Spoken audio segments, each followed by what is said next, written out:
السلام على عباده الذين اصطفى خصوصا على أفضلهم وخاتم النبيين محمد الأمين وعلى آله وصحبه أجمعين وبعد فأعوذ بالله من الشيطان الرجيم بسم الله الرحمن الرحيم ولا تقولوا لمن يقتل في سبيل الله أموات بل أحياء ولكن لا تشعرون صدق الله العظيم.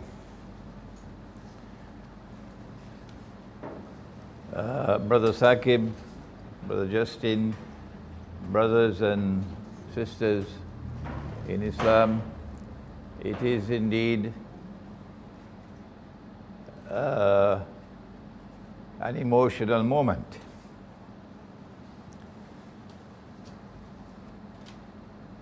To be invited to speak to you today, perhaps for the first time in 20 years, on Malcolm, who is the only man to put an X behind his name. And in putting an X behind his name, he was sending such a powerful message to the slave master. A slave master who wanted to rob him of even his own name. A slave master who wanted him to become a carbon copy of the slave master. And so it was an act of defiance, unparalleled among slaves, to put an X behind his name. Malcolm X. I want to begin with a verse of the Quran with which you probably are not so familiar. It is in Surah An-Nuh of the Quran, the surah entitled Noah. And Allah tells us something about who we are as human beings, as men and as women, as men and as women. And if we want to know about ourselves, where should we look? He says, بَعْدَ أَعُوذُ بِاللَّهِ مِنَ الشَّيْطَانِ الرَّجِيمِ وَاللَّهُ أَنْبَتَكُمْ مِنَ الْأَرْضِ نَبَاتًا. He doesn't say, وَاللَّهُ أَنْبَتَ لَكُمْ. وَاللَّهُ أَنْبَتَكُمْ مِنَ الْأَرْضِ نَبَاتًا. And Allah has created you from the earth. He has brought you forth from the earth like trees and plants. And so if you want to know about people, look at the tree. They're not all the same. Inna sa'ayakum lashatta. You are different. There are some trees which are ornamental trees, handsome men, beautiful women, like the ornamental trees. But then there are other trees which are for timber, to make furniture. And you don't take a tree for timber and send it to the beauty salon to make an ornamental tree. No. And then there are other trees which are for food, and others for fruit, and others which are medicinal. And when Allah's Messenger went on the journey through this samawat, and he reached to the farthest point, it was a tree. But it was a tree which gave the best shade of all. Sidratul Muntaha, the lot tree. So Allah also created trees which give good shade, like an umbrella. And so men are not all the same. That women are not all the same. And we must look to the aptitude of a person to see what kind of personality would come, what kind of possibilities there are for growth, what kind of versatility there is in this child. And so, once in a blue moon, a Malcolm is born. And for a few moments today, we will look to see what is it there was in Malcolm that made him so different from the rest. But what do we say of a tree which, when you cut it down, and that's what they did, and that's what they've been doing all the time since then, with their state terrorism and their Mossad assassinations of people. And an aeroplane drops out of the sky, and another American senator is dead. Another aeroplane drops out of the sky, and a president of Pakistan dies with an American ambassador on board. What do we say of a tree which they don't like this tree? So they decide to cut it down. What do you say of such a tree that every time you cut it down, it still keeps on growing? No matter how many times you cut down this tree, it just keeps on growing. That was Malcolm. And that is the Shaheed. And that was the verse with which I began. When Allah says, and the Mossad can take this and put it in his pipe and smoke it. Do not say of those who've been killed in the way of Allah, in the way of truth, in the way of justice. Don't say of them that they are dead. You can't kill them. No, they are alive, but you can't see them. There is a metaphysical application to the verse, that they are alive in another world of space and time. But there is an application here, that no matter how many times you kill Malcolm, Malcolm still lives.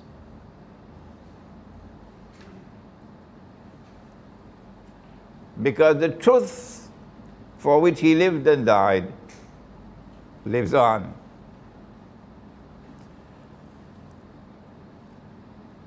And that is as powerful a message as that any message can be delivered when we speak about Malcolm.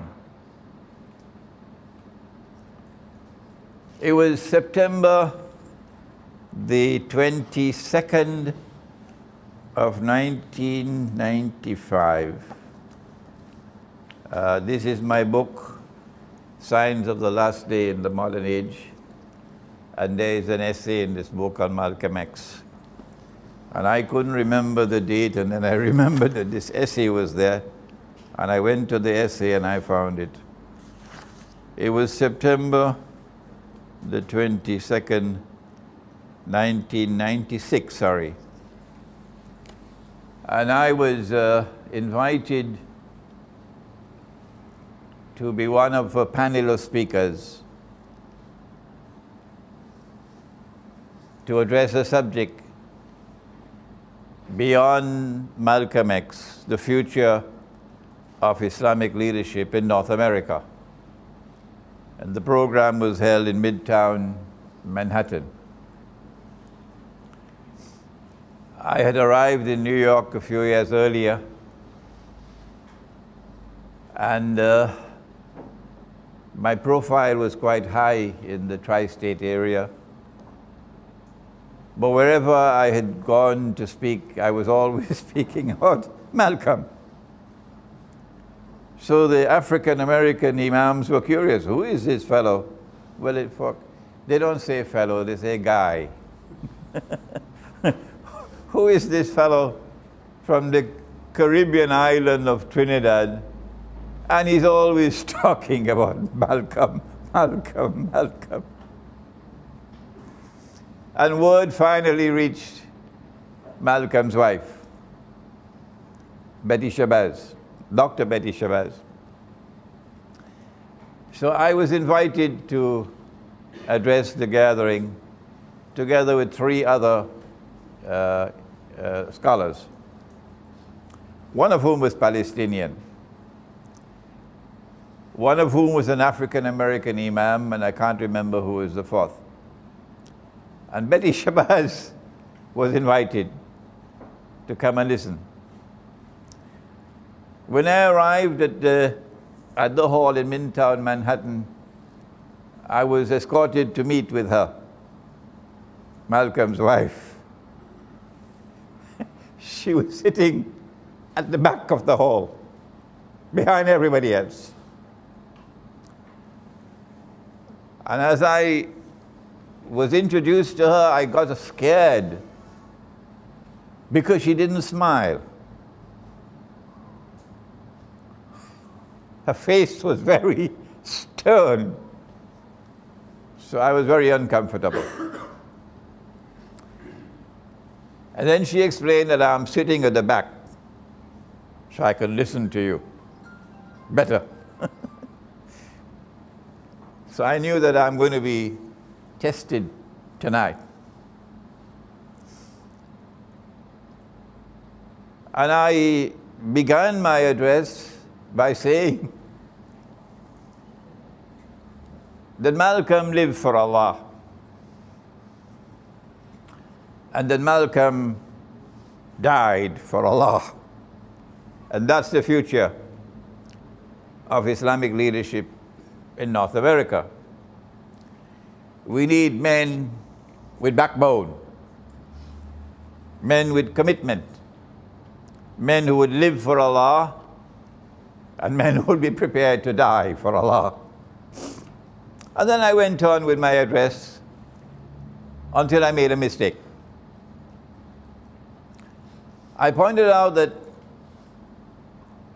Malcolm was still learning about Islam, as our last speaker was saying. But as he learned about Islam, as soon as he understood something, he immediately accepted it.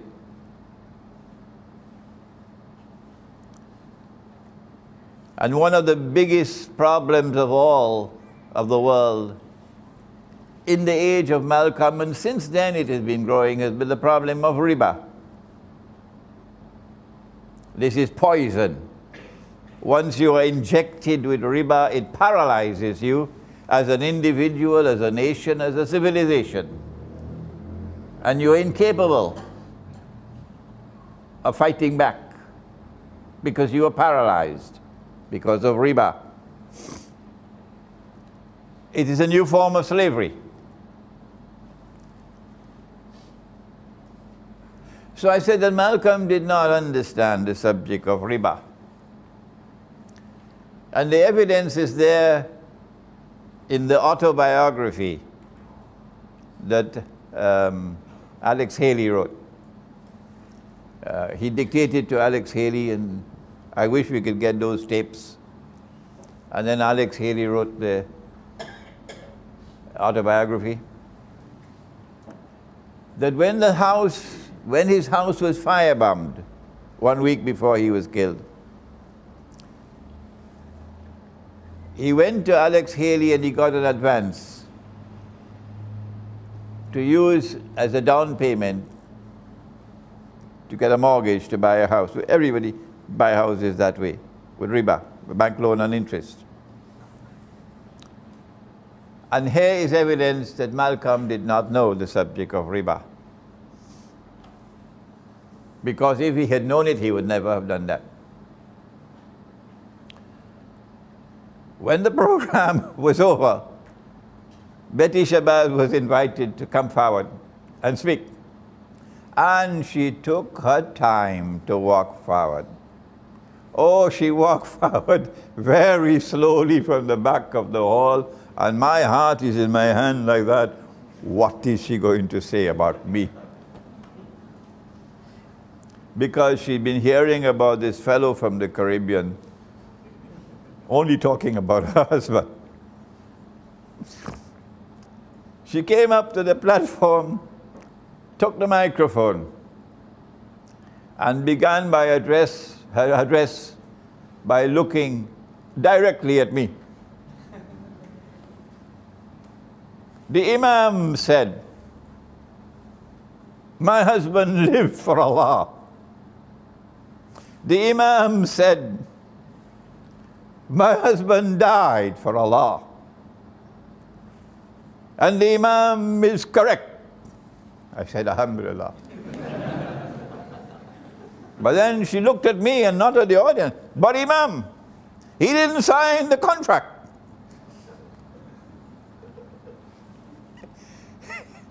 He was killed before he could sign the contract. So he didn't die in riba. She looked at me very fiercely when she said that. That was a very an unforgettable moment. The fierceness of the loyalty of the wife to that husband. After the program was over, I had to leave to give another lecture elsewhere. And she was autographing copies of the autobiography. And she autographed one for me. And it was sent to me after the program was over. And I put it down here. I couldn't remember what it is she said. She autographed a copy of the autobiography for me, and this is what she wrote. "You are a leader for men and women of all ages and all times. And may the peace and blessings of Allah forever guide you." And she signed Haja Betty Shabazz, Mrs. M.X.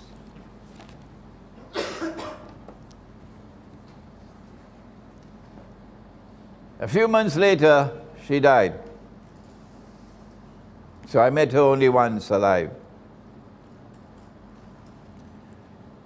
And I want to spend a little time sharing with you the news of her death, because it has so much to do with Malcolm.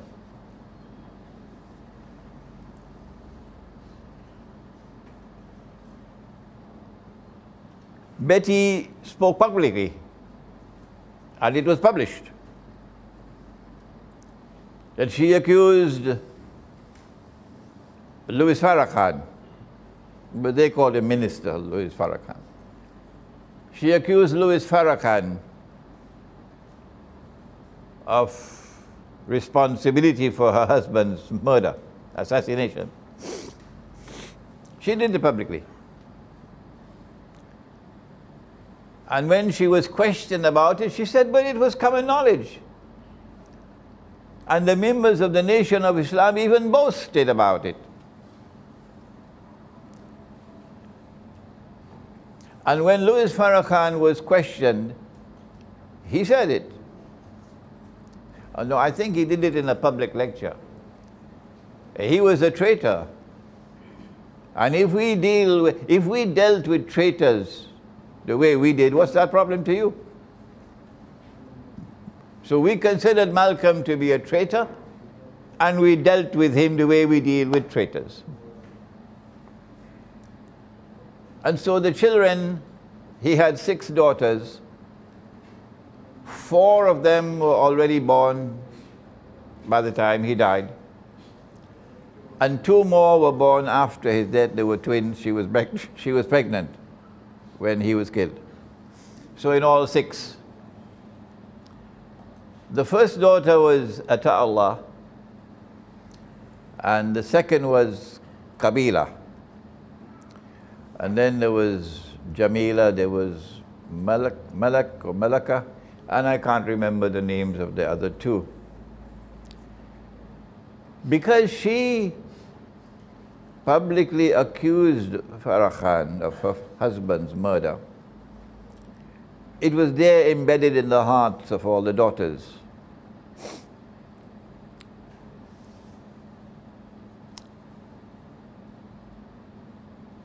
But the Million-Man March was supposed to make Louis Farah Khan the undisputed leader of the African American people. And the Million-Man March was in October 96, perhaps. And there was a big stumbling block in the way of Louis Farah Khan's Million-Man March succeeding. A million men marching to Washington. And that stumbling block was, of course, the tree. No matter how many times they cut it down, it just keeps on growing. That was the stumbling block.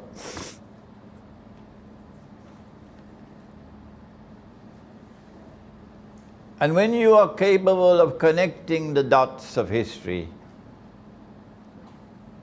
you're able to see a pattern. They wanted Farah Khan to become the undisputed leader of the African American people, as he had become the leader of the Nation of Islam. They wanted that version of Islam which Farah Khan stood for to become the big one, and a man like Farah Khan to be the leader, so they could use him as they used the Soviet Union and as they're using ISIS today as their bogeyman. You need a bogeyman. So Farah Khan was supposed to be the bogeyman. So what can we do to help Farah Khan? Without Farah Khan even knowing that we are helping him. What can we do to help Farah Khan to become the leader of the African American people? Since Malcolm X stands in the way, what can we do to get rid of Malcolm? And that is what led to Betty's death. Qabila was vulnerable. And who would not be when you were 4 years of age and you see your father gunned down? Even he was vulnerable because his father was assassinated. Malcolm's father. They found his body on the rail track. Assassinated because that man stood up for the truth and for justice. And when Malcolm's father was assassinated, his mother lost her mental health and was admitted into a mental asylum, mental hospital. And then all the children were scattered off into orphan homes. That's Malcolm's childhood. So if Malcolm went through that, you can imagine what Qabila must have gone through the second time around in the family. And she was falling apart. She had a child, and I recently learned the father was Algerian, and they named the child Malcolm.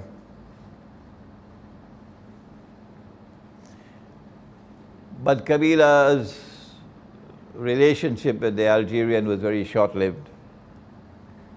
And she returned to the United States from France, from Paris. And she had a very, very, very rough life and eventually became alcoholic.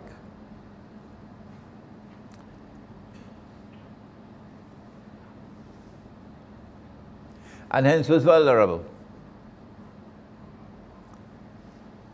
And the CIA, the FBI, use informants, and they use people to entrap you. Shame on you, FBI. Shame on you, FBI. Shame on you.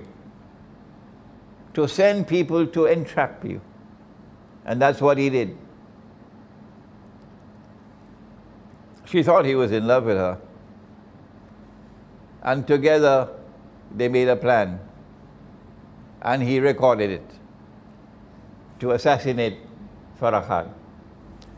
When she began to become hesitant about it and was trying to withdraw it, he is the one who was saying to her, no, we must stay with it. So if that case ever went to the court, the FBI would look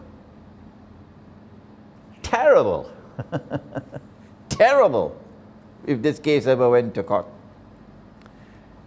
And then he handed over the tape, and she was arrested.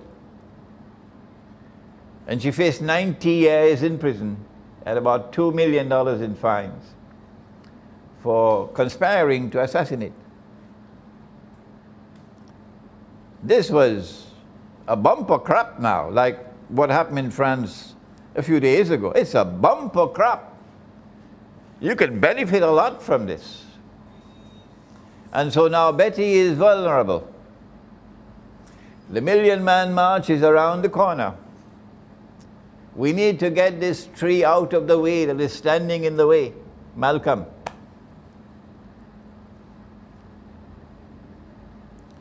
And so it appears to me, and on Judgment Day we'll know, that the deal was struck. A deal was struck. And Kabila, who had accused the FBI of entrapment, decided on a plea bargain, withdrawing the charge against the FBI, exonerating the government, agreeing to 2 years of counseling and good behavior. And if this were to be fulfilled, then after 2 years the charges will be dropped. 1 month later, this is 1996, somewhere around the month of May, Betty Shabazz meets with Farah Khan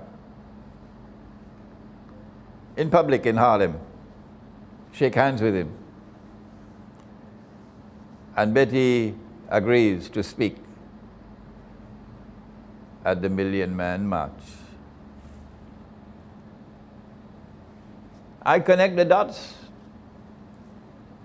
and it seems to me very much as though a deal was struck. The FBI must have been very pleased with this deal, that they didn't have to go to court. Because public opinion in the United States of America was becoming increasingly negative towards the FBI on this case.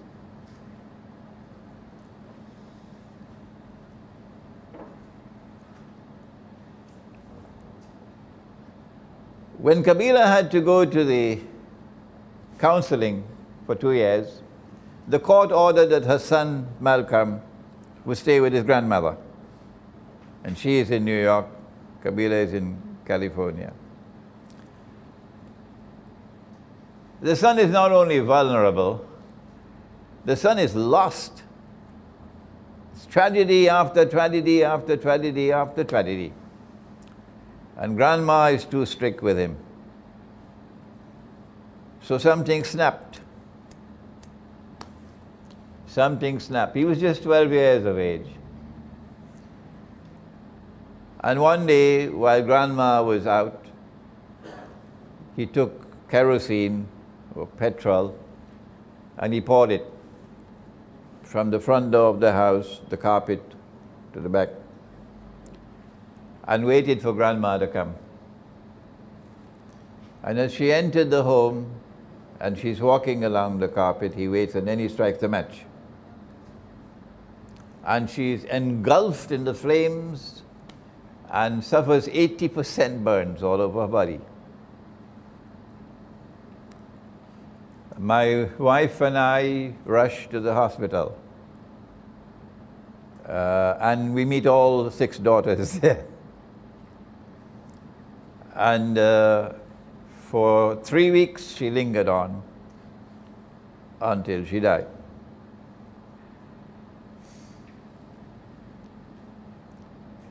I then got a chance to visit Malcolm's grave.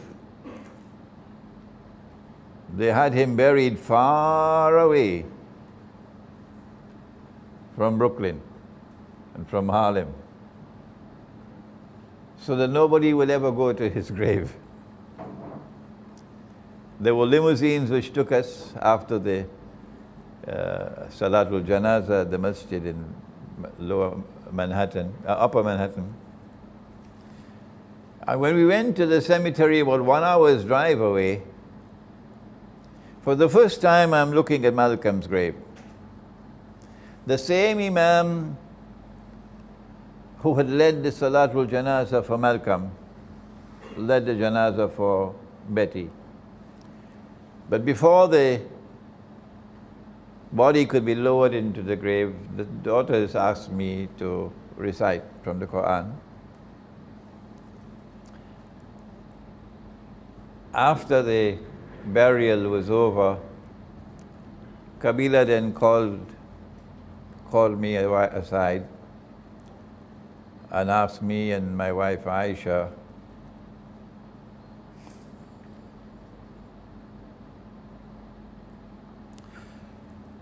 whether we would agree to take guardianship of Malcolm now that the grandmother is dead.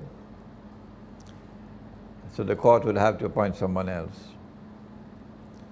It broke my heart to say to her that we had our departure from the United States within 2 weeks of the funeral.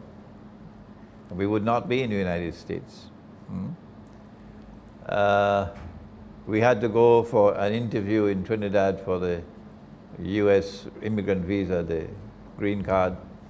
And when we returned to the United States the next year, Kabila called me to ask whether I would go with her to the juvenile detention center where Malcolm was being kept, about 2 hours drive. And unfortunately again, I couldn't make it with her, and I never had any contact with Kabila after that. But nor with any other daughters of Malcolm after that. But if the dots have been connected correctly, and they did make a deal to get Kabila off, and the deal was to appear with Farah Khan, shake his hands in public, and agree to speak at the Million Man March, I think that would qualify as an act of betrayal, because Malcolm would not want it. If they had not made that deal, and if Betty had said, I prefer my daughter to go to prison for 90 years than to make a deal. Now, public opinion in the United States would have been so powerfully in her favor that the government would have been in monkey pants. What can we do to ensure that this case does not come to trial? That's what they should have done. And maybe in making that deal, the writing was on the wall. And that's why she met her end in such a violent way.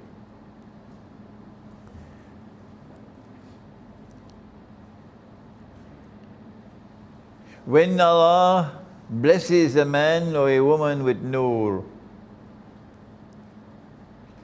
as Malcolm was blessed with Noor. You're able to see what otherwise cannot be seen. And when you live for Allah, you never betray the truth. Not for $5, not for $500,000, not for $5 million, not even for your son or your daughter facing 90 years in prison. No.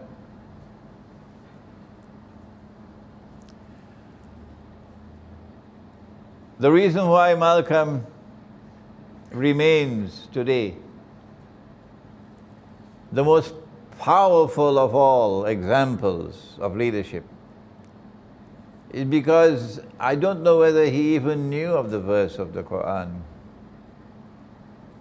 but he embodied what Allah was speaking of in the Quran when Allah says, قُلْ إِنَّ صَلَاتِي وَنُسُكِي وَمَحْيَايَ وَمَمَاتِي لِلَّهِ رَبِّ الْعَالَمِينَ. Say, verily my prayer and my service of sacrifice and my very living and my very dying, everything is for Allah.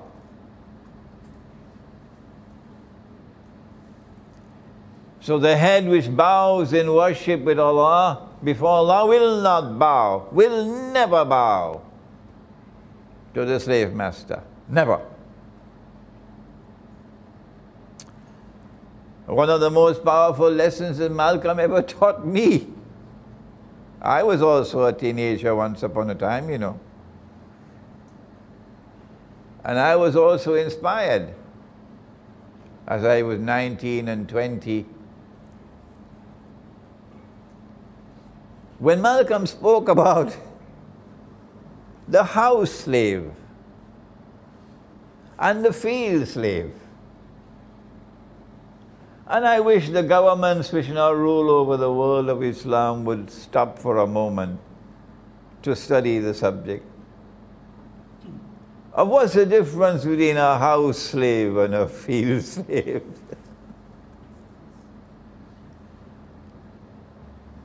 A slave is one who does not have his freedom. The slave master has taken it away for him.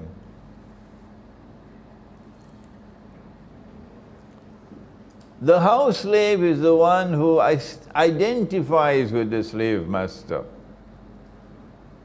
He is an appendage of the slave master.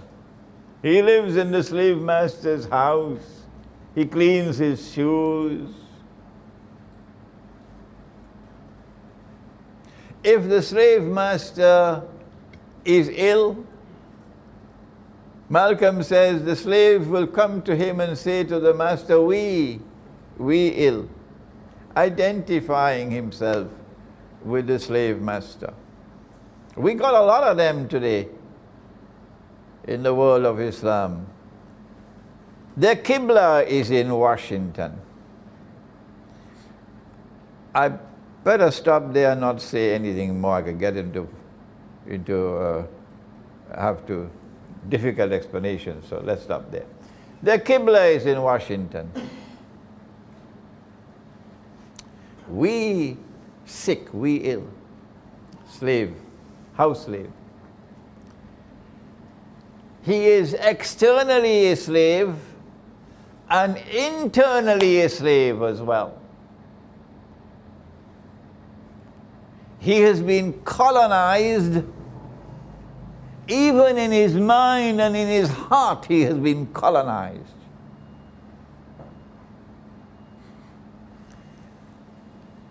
But then Malcolm spoke about the field slave,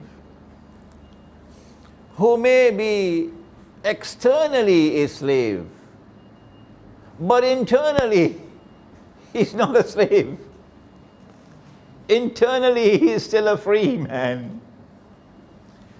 And free men and free women cannot tolerate injustice and oppression.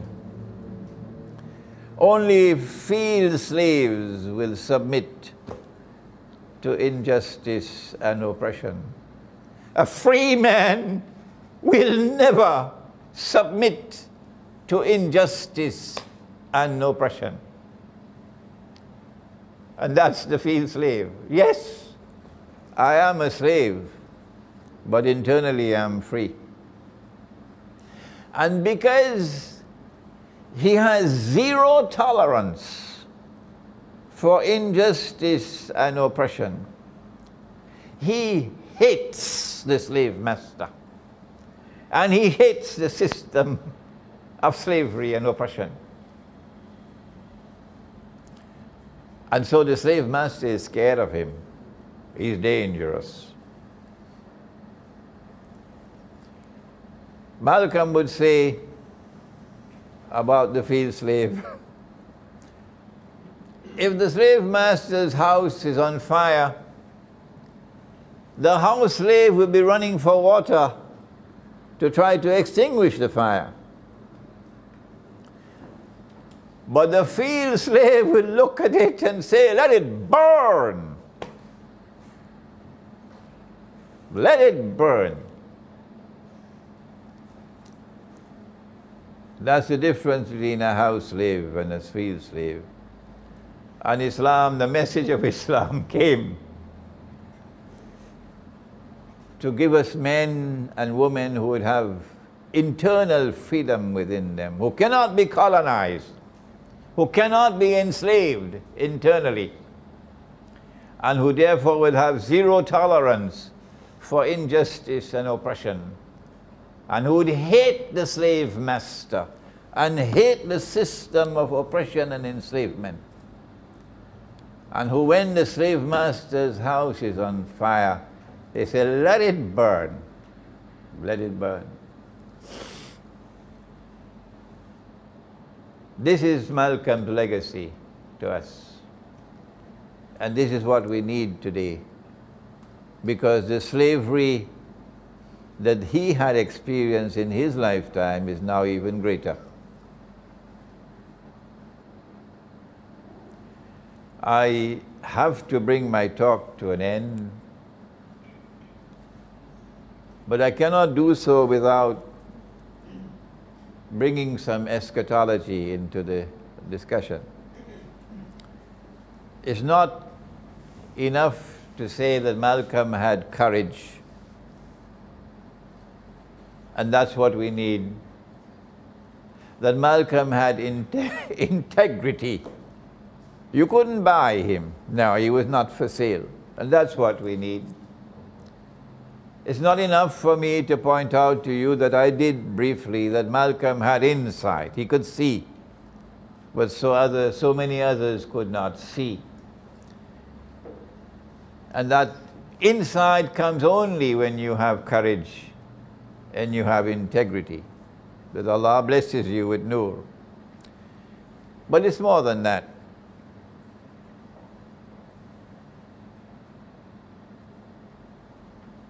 There is a mastermind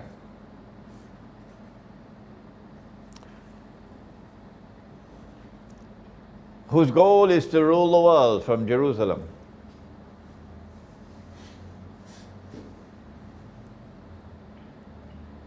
And when he does so, to declare that I am the Messiah, Al-Masih.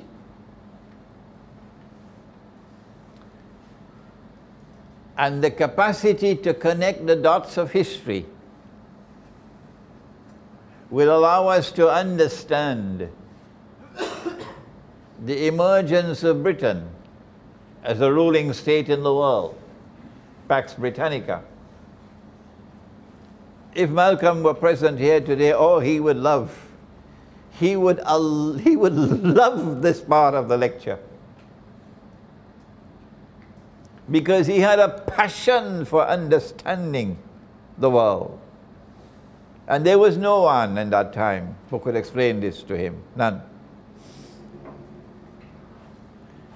Pax Britannica came into being as stage one of the process, which will culminate with that mastermind ruling the world from Jerusalem.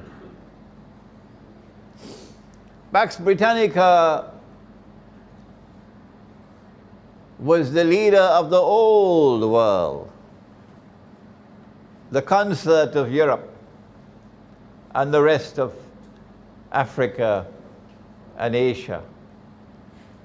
But in order for the second stage to come, they needed a new Babylon, a new world, a shining light, a new vision of heaven, the greatest thing that mankind had ever seen in history. They needed a United States of America. But this is a land with only American Indian people who have the misfortune of living what today is called a primitive way of life. You know, a primitive way of life. Primitive people, they show respect for water.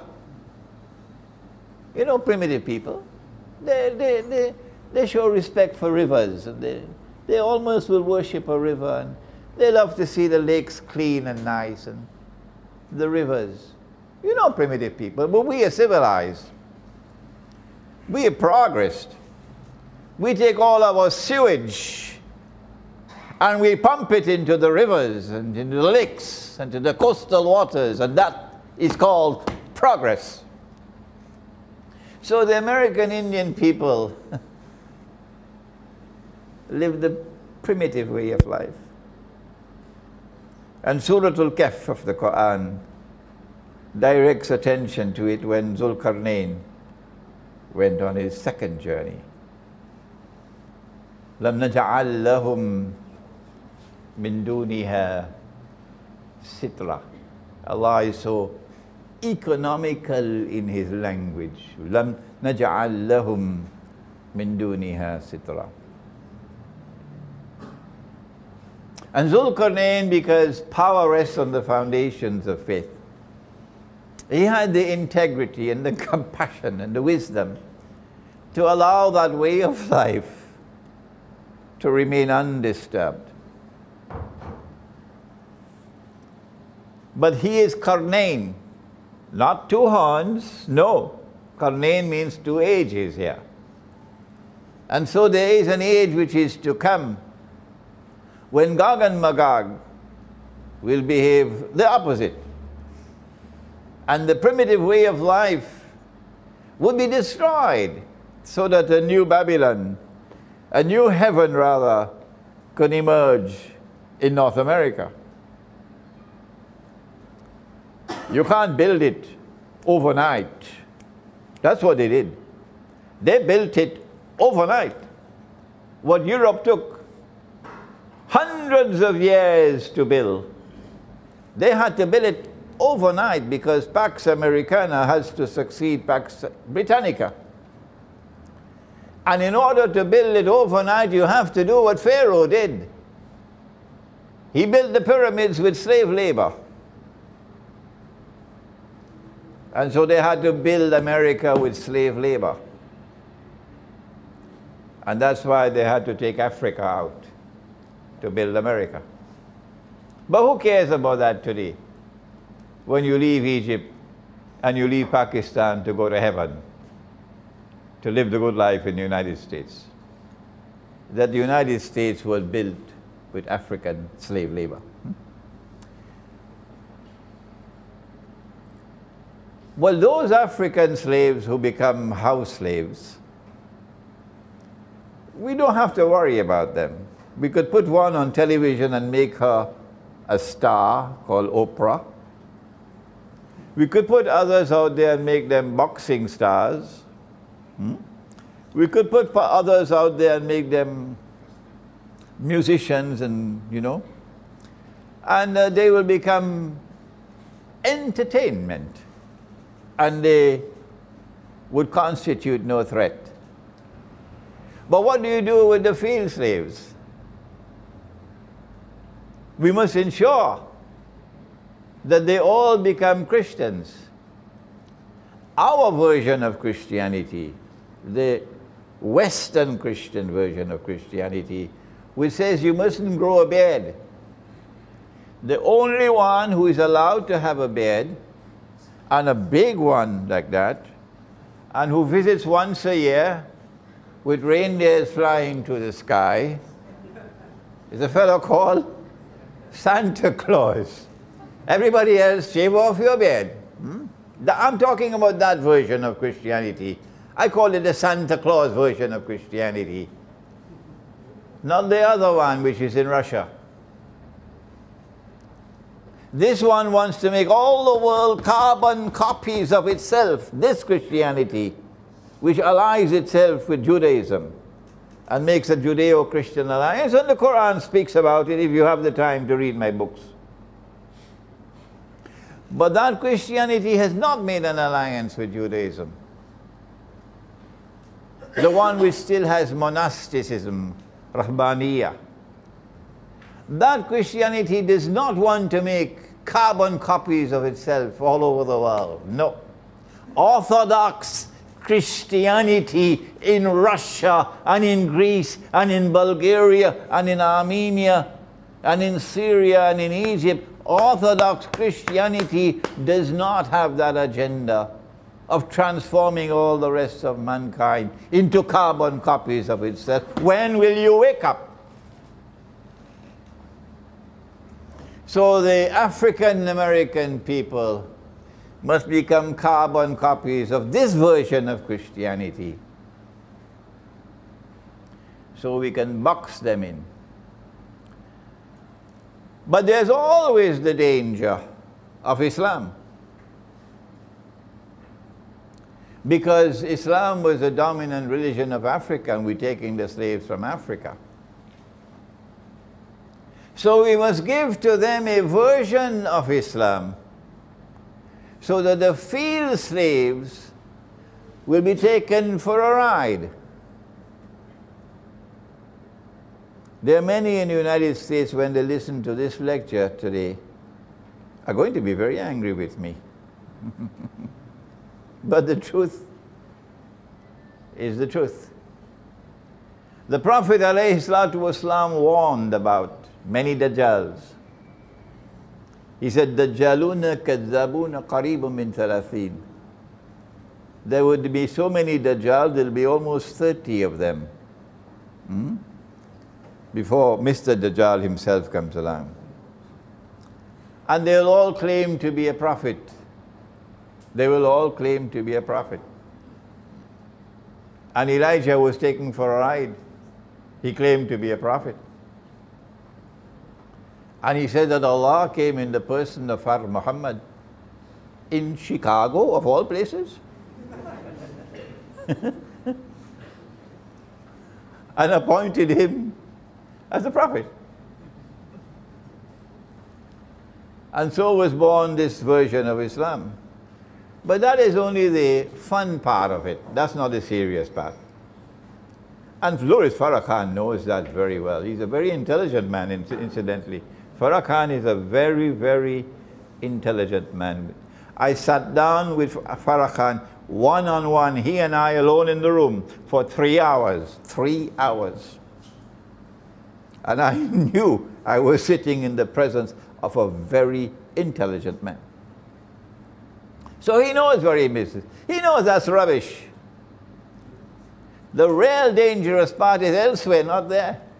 This business about Farad Muhammad is God and appointed his prophet, he knows that's rubbish. It is the Ahmadiyya movement. The Ahmadiyya movement of Mirza Ghulam Ahmad was up to its neck with the Nation of Islam, indoctrinating the Nation of Islam to the extent that Walis Muhammad died with those beliefs. W. Muhammad. That Jesus isn't coming back. Nabi Isa alayhi salam is dead, he's not coming back.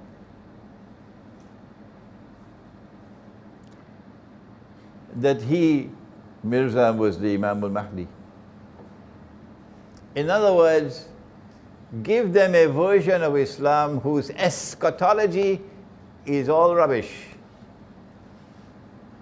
And when your eschatology is all rubbish, you cannot read history.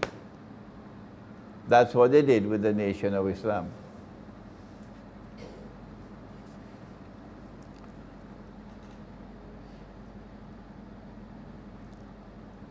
But in the same way that Allah took out of the palace of Pharaoh,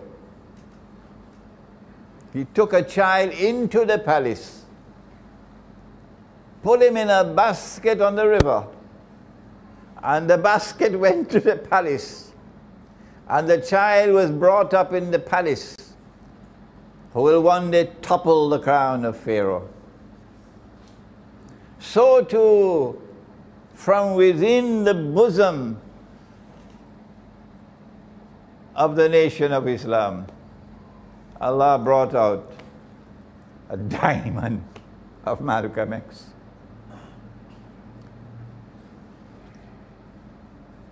He knew that he was going to die. His friends were all saying to him, they're going to kill you. We want to send you to Africa. Go and spend 6 months, let everything cool down. He said no.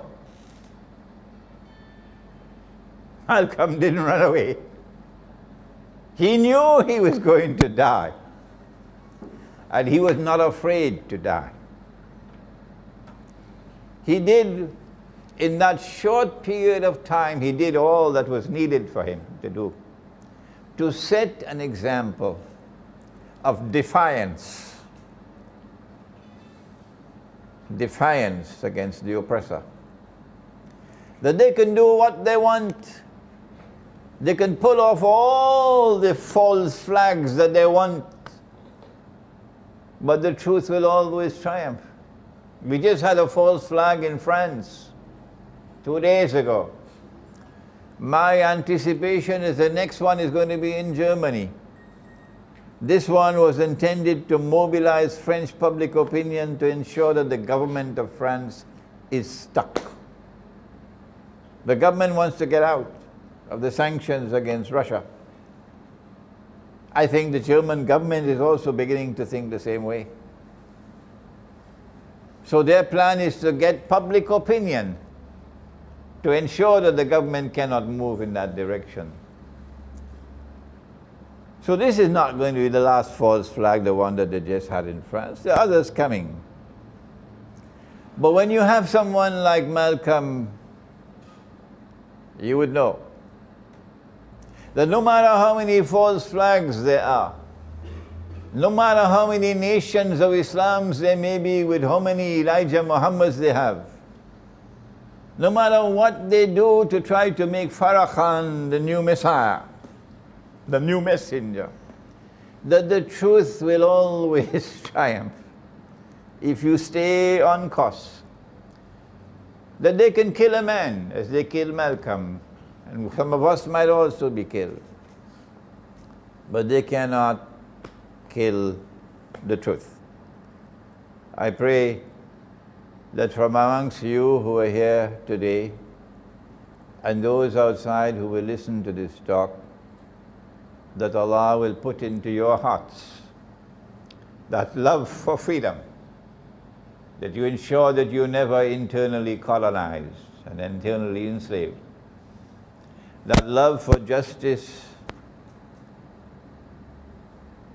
that you will never submit to injustice and oppression, regardless of the price you have to pay. ربنا تقبل منا إنك أنت السميع العليم وتب علينا يا مولانا إنك أنت التواب الرحيم برحمتك يا أرحم الراحمين آمين.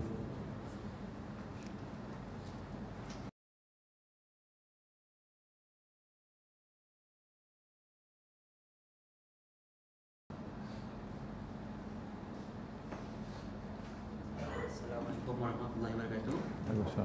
Question to Sheikh, in Islamic eschatology perspective, in Malaysia, what is your opinion if Malaysia agree with TPPA instead of break in terms of Islamic eschatology perspective? This is my question.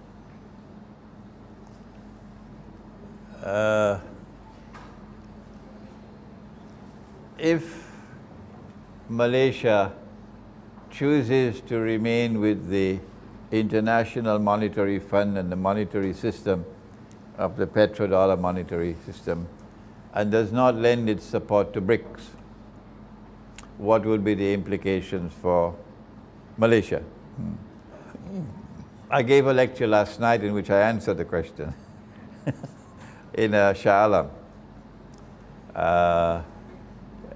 It really doesn't matter for Malaysia on this matter, because the BRICS challenge to the petrodollar monetary system is already sufficient to threaten to topple it. And as a consequence, nuclear war is now inevitable. They cannot allow the petrodollar monetary system to collapse. No, that's just not possible. In order to ensure that the petrodollar monetary system does not collapse, and if you want to know what is the petrodollar monetary system, please listen to my lecture last night in Shah Alam. It's already on YouTube. The petrodollar monetary system is already threatening it, and it's already showing signs that it can collapse. So whether Malaysia goes this way or that way, it's really irrelevant. The threat is already there, it is already acute, and it is now, they've declared war on Russia. Oh yes, they've declared war on Russia. But I believe there may be one or two skirmishes, small wars, before the big war comes to intervene. What happens after the Malhama, the big war, the Armageddon? What happens after that to the world of money? I think we did not deal with that in today's talk now.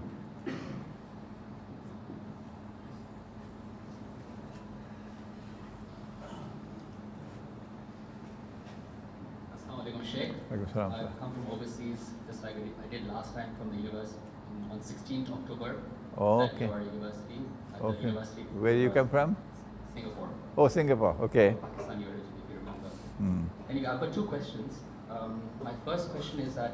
Oh, one at a time, please. Okay, one at a time. My first question is that in your book Jerusalem, the Quran, you've referred to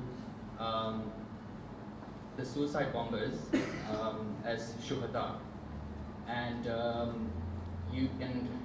as my understanding is that suicide bombing and the killing of innocent people is prohibited. So I just need some explanation on that. And yeah, that's the first question. It continues in the same book. You've referred to the Taliban as they follow the school of thought of Deobandi. So is the Deobandi school of thought accurate? And yeah, can you just explain, please? Well, I would have really much preferred questions which would have been relevant to our topic, because these are not very useful diversions, not very useful, when the focus of attention is on Malcolm X. So, number one, I don't think I've ever spoken about suicide bombers in my life. I don't use the term suicide bombers. Somebody else may use it, okay? And number two, I've stopped using the word Taliban long ago. You can go into my lectures, you can go into my writings. The last time I may have been used the word Taliban must have been about 20 years ago. I've stopped using the term, because I don't want to have to answer questions about Taliban.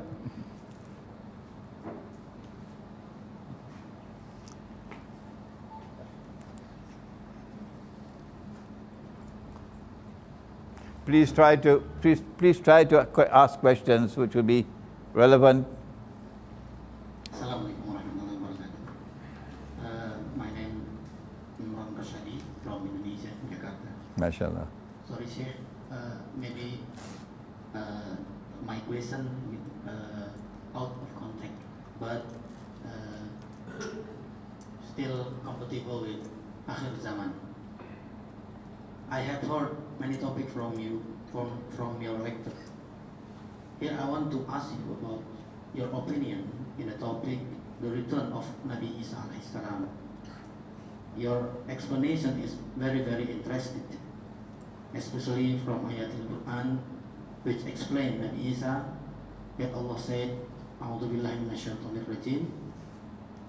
You are not kill him and you are not crucify him, but like a parent. There is a theory which is called theory of substitution. They said Allah calls someone else to assume that appearance of Nabi Isa alayhi salam. And many ulama takes that opinion, especially in Indonesia. I have heard from the opinion theory of substitution. And my question is, what the implication from the theory of substitution, and what the real story from Kalamullah walakin shubbiha lahu? Thank you. I'm going to have to postpone my answer to you for another day, because this is not our subject for today. But I have in Jerusalem in the Quran, you will find a chapter on that subject, and also in my public lectures, an Islamic view of the return of Jesus, Nabi Isa alayhi salam. I have spoken on that subject, okay? It's going to take some time, and in the process we're going to be diverted from what we are here for this evening. So we're going to have to take a rain check on that.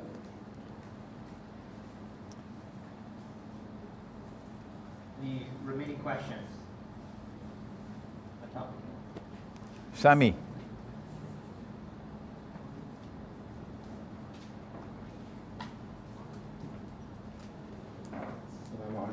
Walaikum salam wa barakatuh. I have a question for our brother. Yeah. I want to know what is your view now of the hip hop today? Because I'm from the hip hop, and I was influenced about the music before dancing, etc. And for me, it's definitely like in France. Sorry, I'm from Paris. Definitely for me. Wait, you're Algerian first. I'm Algerian first, of course. Right, then you're French. Okay, I'm born in France and I grew up in France, but I'm definitely Algerian. So for me now, the hip hop is a project. It's a project for the youth to control the youth, the young people. And what is your view now? Maybe it's personal, or what is your view now of the hip hop industry today? Thank you for that question.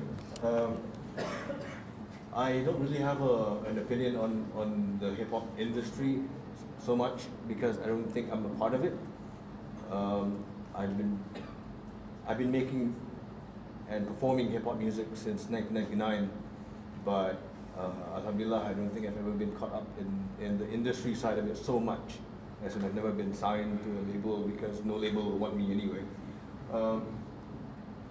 But to your point that hip hop is a project to control the youth, that is what you said. Yeah.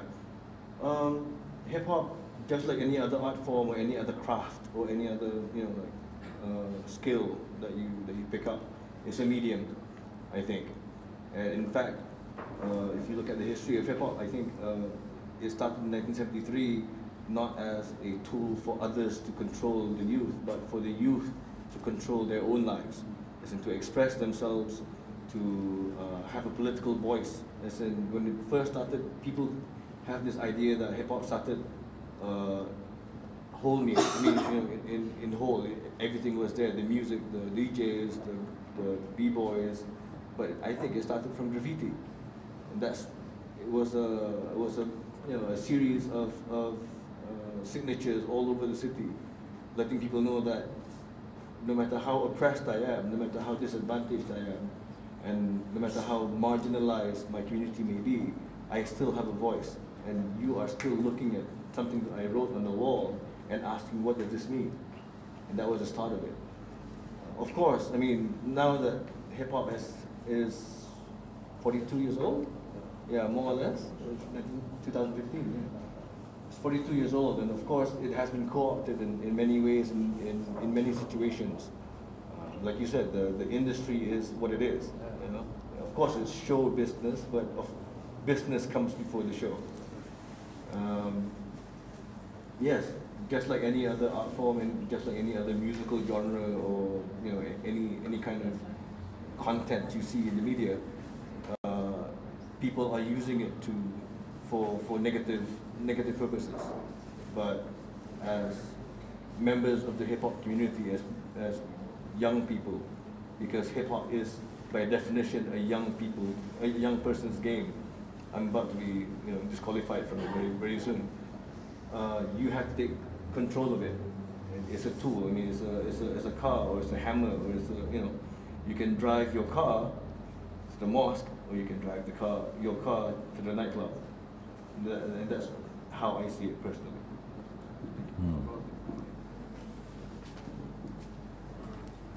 Sheikh, if it's possible, I'll ask a question.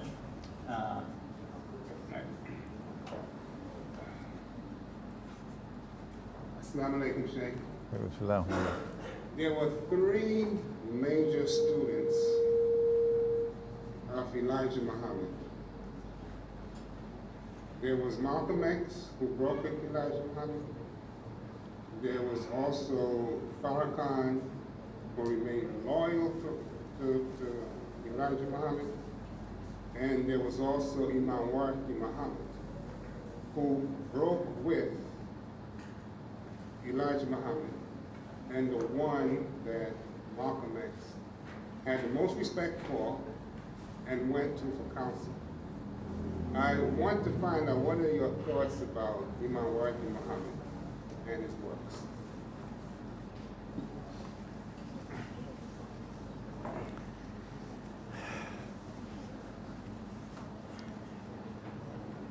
The Nation of Islam had the annual convention, I believe it was in Chicago, before Malcolm could be buried. Am I correct? Good. Warisuddin Muhammad had broken with his father, and Malcolm had an alliance with Warisuddin.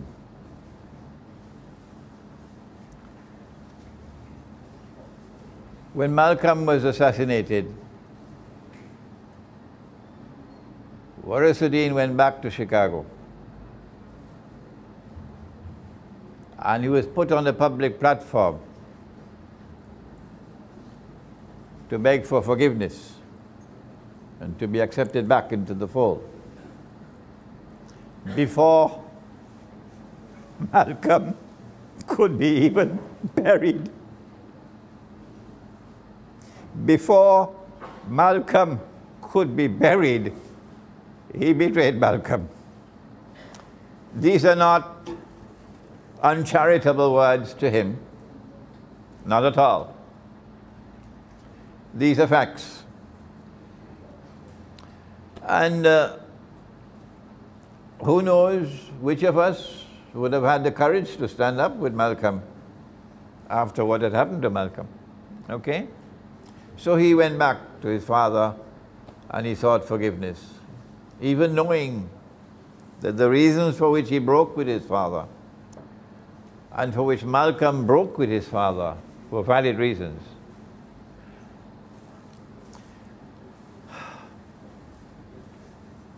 This cannot be an exemplary profile of courage. No. This cannot be an exemplary profile of courage on the part of Warisuddin.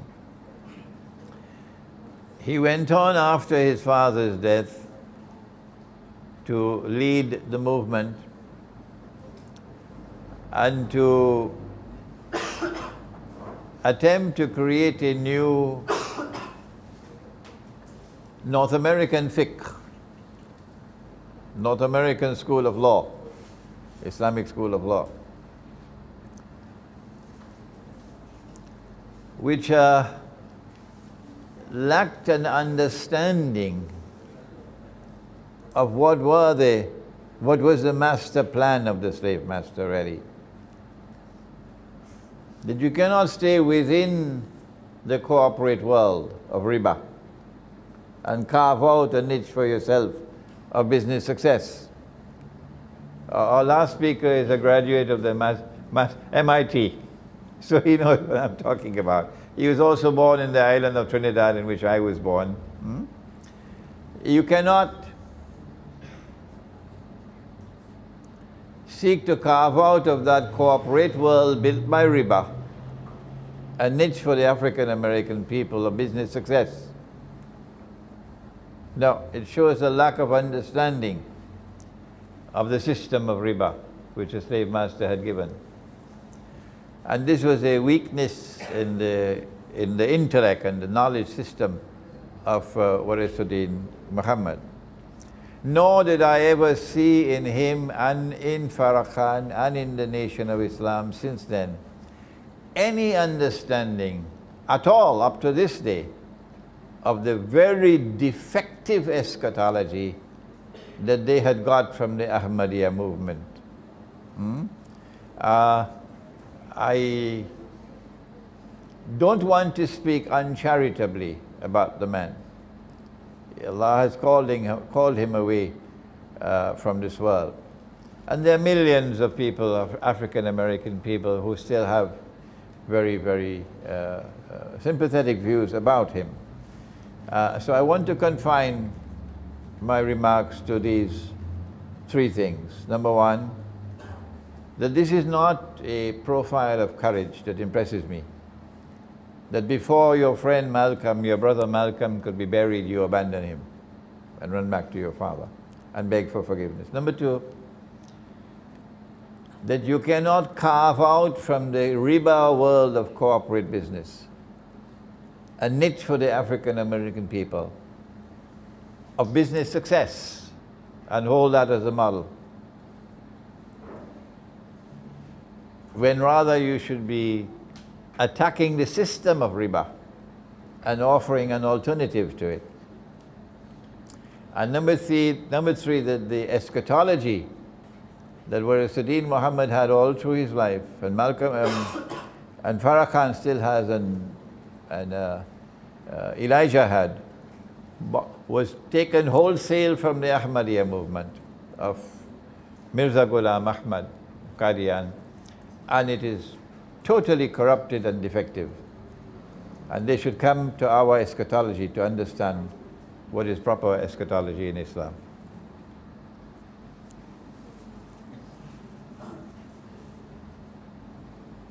Okay, when thinking about the assassination of Malcolm X, I'm also thinking about the John Kennedy assassination. There is any actually connection between these two dots, right? It was too soon. It was too soon for Malcolm to recognize what happened with Kennedy. It was too soon for all of us. It took us long time for us to understand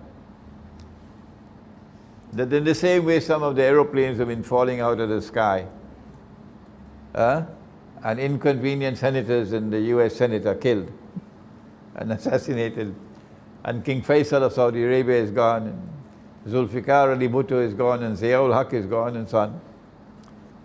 So too did Kennedy go. That American president who steps out of line cannot survive. That's why Barack Obama watches every step he takes. Malcolm, it was too soon for Malcolm to understand the real story of Kennedy's assassination. And so he made the comment, which got him into trouble, that as an old farm boy myself, I'm not surprised when the chickens come home to roost. And that comment of his got him into infamy. But yes, there is a connection between the two, that the same slave master who wanted Malcolm out of the way is the same slave master who wanted Kennedy out of the way. And then Kennedy's son, the little child John, who grew up, he also, another aeroplane fell out of the sky, and John Kennedy Jr. also went away. Any further questions?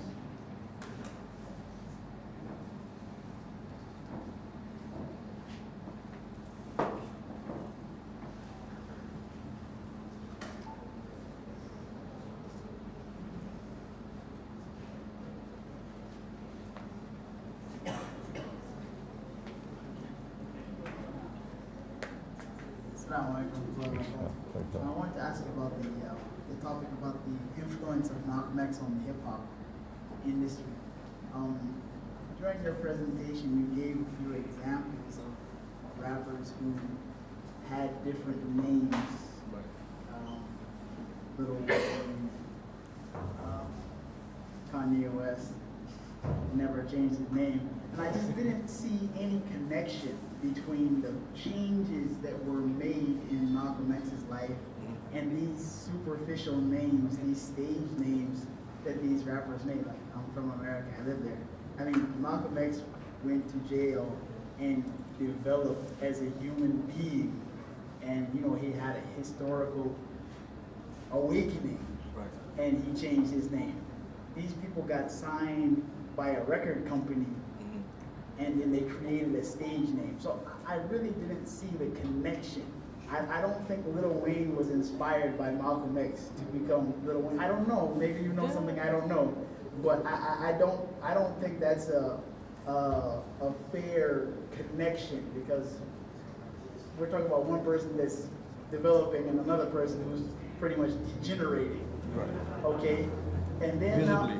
Yes, and for you probably know. And then also the picture of Malcolm X. Sorry, picture of Malcolm X that you showed, you know, with him holding a gun. If you might be aware, it was recently, as many people say, misappropriated by another singer named Nicki Minaj, and she tried to put it on the cover of one of her labels, and it's called something very bad. I don't want to say the name of it, but if you're familiar with hip hop, it's there, and they put that name, and a lot of African American community came out against that. So I didn't see any examples of anyone in hip hop who was clearly, positively influenced by Malcolm X. Maybe Public Enemy and these previous guys, they were, you know, conscious and doing something. But from the current people, I would not even put their names next to Malcolm X, because I don't see anything in common. So maybe if you could clarify that. Sure, of course. Yeah, thank you so much for the question. I was kind of hoping someone would bring that up. But yeah, someone like as we discussed, Lil Wayne has very little in connection to what Malcolm X went through. But Malcolm X himself had his impact on the way people look at the process of transformation, of how do I you know, tweak myself a little bit, modify my outward and inward presentation so that I can be a better person for tomorrow, in any sense of the word. That is, I think, quite prevalent in hip-hop culture. The fact that, well, earlier on in hip-hop history, MCs changed their names not directly because of Malcolm X, but because they wanted to avoid arrest warrants. They wanted to, you know, they wanted to not use the government names, and therefore they chose the pen name instead when they went on to perform. And like I said, also during my presentation today, that Malcolm X himself was almost never sure of what he was doing.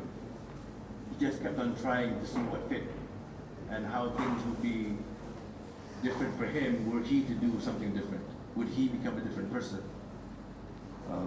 Granted, a lot of the examples I put out are mainstream artists, people who, like you said, are signed to a label, who are most probably and if not guided, I'm not sure if that's the right word, or pressured by the A&R executives to rebrand, or this year you're wearing something else because you've got new sponsors now.